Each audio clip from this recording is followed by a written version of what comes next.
When the West was young, its cowboys were a rough, tough lot, ready for excitement, no matter what source it came from, and it was these hard-riding fellows who got the sport of bear roping down to a fine art during the gay 90s. However, I learned the hard way, and the first bear I ever roped almost proved to be my last. I was a lanky teenage kid then, and the youngest member of the roundup crew on my father's ranch in the Chama River country of New Mexico. One morning, old Jake, a tall, thin, gray-mustached horse wrangler, and I, riding 100 yards or so apart, headed the remuda toward camp. Riding leisurely through a thicket, I spied a bear, standing upright, calmly stripping acorns from an oak. Only 75 yards away, the 2-year-old looked small and harmless as he saw me, and was off at a lumbering gallop. Several of the cowboys hereabouts had won quite a name for themselves by roping any and all bears they encountered, so I figured this a good chance to show old Jake that I was as good a horseman as the best. And I reasoned, should something go amiss, a bear this size wouldn't be very dangerous. That's what I thought. Hunching low in the saddle and gritting my teeth, I dug steel to the pony and the mad race was on. The small bear crashed through the brush in wild flight, but my mountain-bred horse gained rapidly. A small clearing loomed up a short distance ahead. That's what I had been watching for. There'd be room to toss a rope out there. I took down my lariat, built a loop. The bear had scarcely reached the opening when the pony drew alongside. It was an easy matter to lean forward in the saddle and drop the loop over the bear's head, but the instant the animal hit the end of the rope, things began happening, fast. The pony, a real cow horse, dug in with all 4 feet when the rope left my hands, and the bear went sprawling, but unlike a busted steer, the bear didn't stay down. He jerked erect, and with hair standing on end, bellowed louder than an angry bull. He now looked twice as large. I, being unarmed, was at a loss what to do next. Luckily, however, my mount, true to his training, kept the rope tight. The bear, erect, fought the taut manila with his forepaws, dancing all over the landscape. Once he slapped the rope a healthy wallop, and my pony was almost jerked to his knees. The bear soon stopped threshing about and focused his beady eyes directly upon me. I could plainly see that he intended to charge, but there seemed nothing I could do about it. I thought of releasing the rope and hitting for camp, but on second thought decided to stick it out.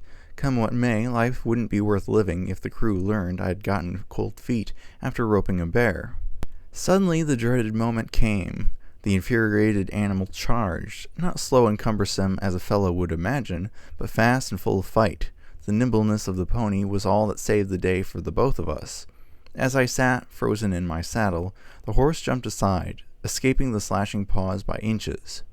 I guess I must have yelled several times during the melee, for old Jake came upon the scene just as the bear began another charge. The next thing I knew, Jake's rope settled over the bear's head, and with the horses keeping a taut rope from each side, we had the bear helpless. Back at the chuck wagon, old Jake, in telling of the fight, remarked dryly, "Deet's shore one boy that got holt of a bear and wished he could turn loose." I must confess that the old man didn't exaggerate a bit. It was days before my blood pressure returned to normal, but before very long my courage began to rise. I had seen how helpless a bear could be with 2 ropes on him, and I figured I could redeem myself by having a companion mighty handy next time I tackled one of these powerful brutes. 3 weeks passed before I got my wish. This time everything went off like clockwork. As I spied the bear and made for him at breakneck speed, a fellow puncher was at my pony's heels. We roped the frightened bear before he had time to get mad, and as I'd expected, we had very little trouble subduing him. I wasn't much of a cowhand the rest of that fall, for I just about ignored the cattle, always keeping an eye peeled for bear sign. Full of confidence after my first 2 successful attempts at roping bears, I wanted to tackle one single-handed. I figured I knew enough about the art to lick a full-grown animal with nothing more than my horse and rope, but snow soon came and all the bears went in for their winter's sleep. With the coming of summer, I finally got my wish. I surprised a young male bear as he ambled across the high open country called Grouse Mesa. The setup was perfect, with no thickets for the bear to hole up in, and a .45 in a pocket of my chaps. I was full of confidence. Should tough luck overtake me, I was prepared. However, the pony and I licked that bear, hands down, but I'm here to tell you that battle carried out all the thrills of an aerial dogfight. That was the beginning of years of my roping bears single-handed, and I must confess I considered myself something of an expert at the art. Still, the day came when I got the wind taken out of my sails. One day, Pete and I, returning from the headwaters of the Brazos, spotted a huge black bear in a sunny mountain mesa. Several hundred yards away, the husky was plenty busy, working on sugar ants. Hidden by young timber, we halted to take stock of the situation. Pete's mount was a small black, one that was at his best when doing roping work, but had never been in on a bear roping. I was riding a chunky bay, a real rope horse, sure-footed, fast, and capable of absorbing unbelievable punishment. I'd roped one bear with him, and he'd behaved magnificently. As we watched, the bear sat down, pulled a flat rock back, and holding the slab with one forepaw, reached down with the free paw and scooped up the ants. He shifted to another rock to repeat the performance. Amused at the actions of the animal, I forgot the matter at hand, but Pete brought me back with, "Well, want to tackle him?" I saw the animal was in a position to reach a patch of nearby timber, so I planned to pull a sneak approach alone. I patted the .45 in a pocket of my chaps and said to Pete, "You stay back and I'll try to get closer. If he gets tough, I'll down him with my 6-gun. My companion nodded, and I cautiously worked my mount around the fringe of protecting trees. From time to time, I stopped to poke my head up for a look. Once I saw the bear come erect and swing his head slowly from side to side, testing the wind. I held still, scarcely breathing. Soon, apparently satisfied that all was well, the animal once more turned his attention to the ants. I resumed the stalk. Finally reaching a point where I was as near the beast as I could approach without being seen, I leaned forward in the saddle, dug steel to the bay, and came from the timber at a dead run, heading straight for the unsuspecting bear. As the clatter of shod hooves reached his ears, the bear bounced erect and woofed deeply. Seeing the horse almost upon him, his hair went the wrong way, and he charged, fangs bared, huge claws ready for action. To the inexperienced bear roper, the situation would look serious, but I had seen this happen many times. A startled bear will frequently charge, especially if badly rattled. As the heavy beast bore down upon us, the bay hopped aside. The animal kept going and headed for the forest.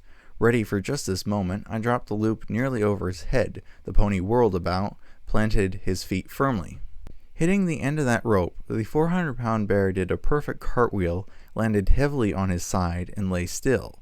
For an instant I thought the animal's neck had been broken, but he came out of it in a hurry, jerked erect, and started bellowing like a bull, bouncing all over the place, fighting the lariat. Once he grabbed the rope in his paws and, pulling like a man, drew the horse toward him several steps. Had he been intelligent enough to continue pulling, he would have licked us pronto. The pony behaved magnificently, but anything can happen when a bear charges. Just as my mount began a sideward jump, he stepped in a hole, crashed to the ground, pinning my leg. Instantly the bear rushed in for the kill. Abruptly the horse jumped to his feet and made off at full speed, the reins and stirrups flopping wildly as he ran. The infuriated bear made a couple of wild leaps at the horse before spotting me lying on the ground, still a bit groggy from the fall. The beast whirled around with lightning-like speed and charged. My body racked with pain.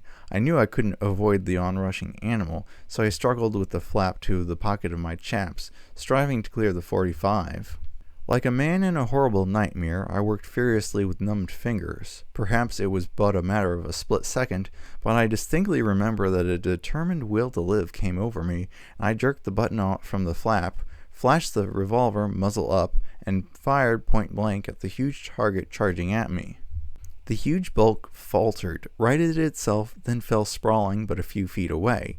Instantly it struggled to its feet, blood streaming from the right side of its head.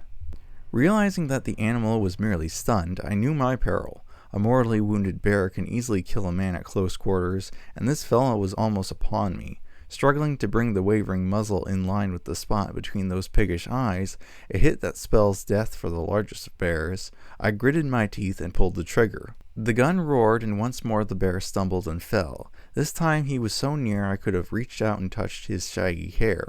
Taking no chances, I held the gun within an inch or so of the broad head and fired the remainder of the shells. The bear groaned deeply, then lay still. I must have passed out then, for the next thing I remember, Pete was helping me sit up. He thought the bear had mauled me, and I had a time making him understand just what had happened. I still live in the Chamber River country, but times have changed. Bear roping is just about a lost art. It has gone the way of the Concord stage. However, should some reckless soul decide to revive the sport, I can assure him he'll need, above all else, a good horse, a stout rope, and plenty of luck.